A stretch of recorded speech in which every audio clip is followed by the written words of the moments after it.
দর্শক এ পর্যায়ে আমরা আলোচনায় আসতে চাই জাহাঙ্গীরনগর বিশ্ববিদ্যালয়ের আন্তর্জাতিক সম্পর্ক বিভাগের অধ্যাপক ডক্টর শাহবানম খান। আপনি আমাদের সময় কম যদিও আমরা বলছিলাম যেটি বলছিলেন যে ভারত আসলে আশ্রয় দিয়ে বাংলাদেশের মানুষের এক ধরনের বিরুদ্ধে মানে মত মানে বেশিরভাগ মানুষ মানে বাংলাদেশের মানুষটা আশা করেনি ভারতের কাছে।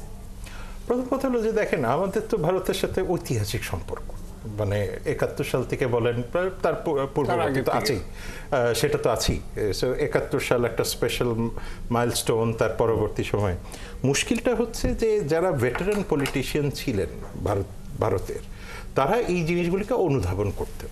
এবং শেখ মুজিব সাহেব যখন গেলেন, প্রয়াত রাষ্ট্রপতি জিয়াউর রহমান সাহেব যখন গেলেন, এরশাদ সাহেব যখন গেলেন, বা বেগম খালেদা জিয়া যখন গেছেন, প্রত্যেককেই কিন্তু আপনার ডিউ রেসপেক্ট দেওয়া হয়েছিল। তারা রাষ্ট্রপতি ভবনে থেকেছেন, মত পার্থক্য ছিল অনেক ক্ষেত্রে, অনেক সম্পর্কের ক্ষেত্রে হয়তো টানাপোড়েনও ছিল দেওয়া নেওয়ার জায়গায়, এবং এটা যে কোনো বাইল্যাটারাল রিলেশনশিপের ন্যাচারাল। মুশকিলটা হয়ে গেছে যে ২০১৪ পরবর্তী সময়ে আমরা যেখানে দেখলাম যে সেইখানে আসলে অ্যাবসলিউটলি সাধারণ মানুষের ইতিহাস যেটা, অর্থাৎ আপনি যখন নর্থ ইন্ডিয়া থেকে এসে দেশ শাসন করা শুরু করেন তখন মুশকিল হয়ে যায়। যে কারণ এই গভর্নমেন্টের কম্পোজিশনগুলি গুজরাটি, মারওয়ারি যারা ব্যবসায়ী সম্প্রদায় থাকেন, এরা সবাই ট্রানজ্যাকশনাল। এবং আমার মনে হয় যে আওয়ামী লীগের সবচেয়ে দুর্ভাগ্য যে সে ২০১৪ পরবর্তীতে তার সম্পর্কটা যে ট্রানজ্যাকশনাল হয়ে গেল সেটা অনুধাবন করতে করতে তার অনেক সময় লেগেছে। না, কিন্তু আরেকটা জিনিস ডক্টর শাহবানম খান, সেটা হচ্ছে উনি তো ভারতে তো গেছেন বহুবার, ভারতকে এমন কিছু দিয়েছেন সারা জীবন ভারত মনে রাখবে।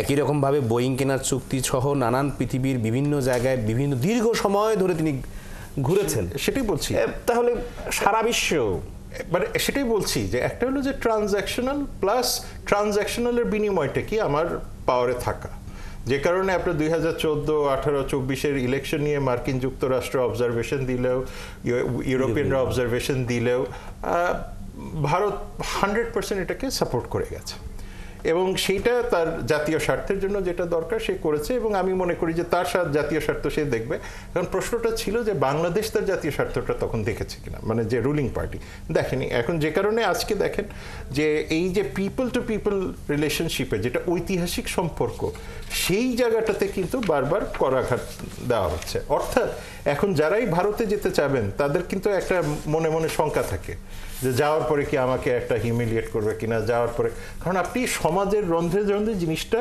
পৌঁছে দিচ্ছেন। এটা তো আমরা পৌঁছে দিইনি। বাংলাদেশে ভারত বিরোধিতা থাকলেও আপনি একজন ভারতীয় আসলে কি বাংলাদেশে তাকে আমরা সবাই দৌড়ানি দিই না, কোনো কিছু করি?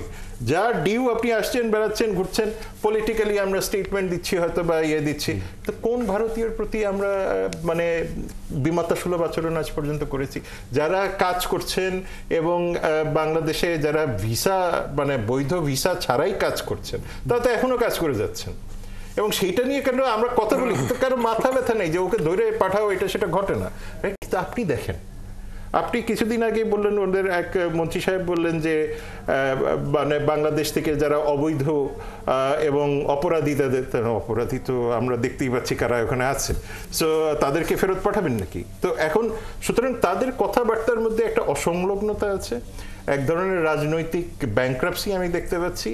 এবং যখন আপনি দেখবেন যে আপনার ডোমেস্টিক পলিটিক্সে আপনি বরাবর বাংলাদেশকে ব্যবহার করে আসছেন, যখনই কোনো একটা ক্রাইসিস হয় যে আজকে বাংলাদেশ দখল করতে যাবো, এরকম একটা বিষয়, মানে হয় বাংলাদেশে এই বিএনপি অথবা জামাত এসে বোধহয় সব শেষ করে ফেললো, রাইট? বিভিন্ন রকমের ন্যারেটিভ, কিন্তু ওনার বিশেষ দলের প্রতি সেটাই বলছি যে কারণে আপনার তারা ডেফিনেটলি এখনো আশা করে আছেন। এবং আমি মনে করি যে তাদের পলিটিক্যাল স্ট্র্যাটেজি দিয়ে আমি কিছুটা বুঝি, সেই ক্ষেত্রে আমি বুঝতে পারি যে তারা সবসময় সর্বোচ্চ চেষ্টা করবেন যাতে তাদের অনুকূলের একটা সরকার এই দেশে থাকে এতে। এবং আমি মনে করি যারা আপনার মানে কমন সেন্স পলিটিক্স করেন তারাও খুব ভালো করে জানেন। সুতরাং সেই জায়গাতে গিয়ে মানে কারা ভারতে আছেন বা নাই, তার চেয়েও ইম্পর্টেন্টটাও তাদের জন্য হলো যে বাংলাদেশে কিভাবে তারা আবার তাদের পুরনো বিষয়গুলিকে ফিরিয়ে আনতে পারেন। এবং এই জায়গাতেই আমি মনে করি বাংলাদেশে একটা জাতীয় ঐক্যমত থাকা দরকার।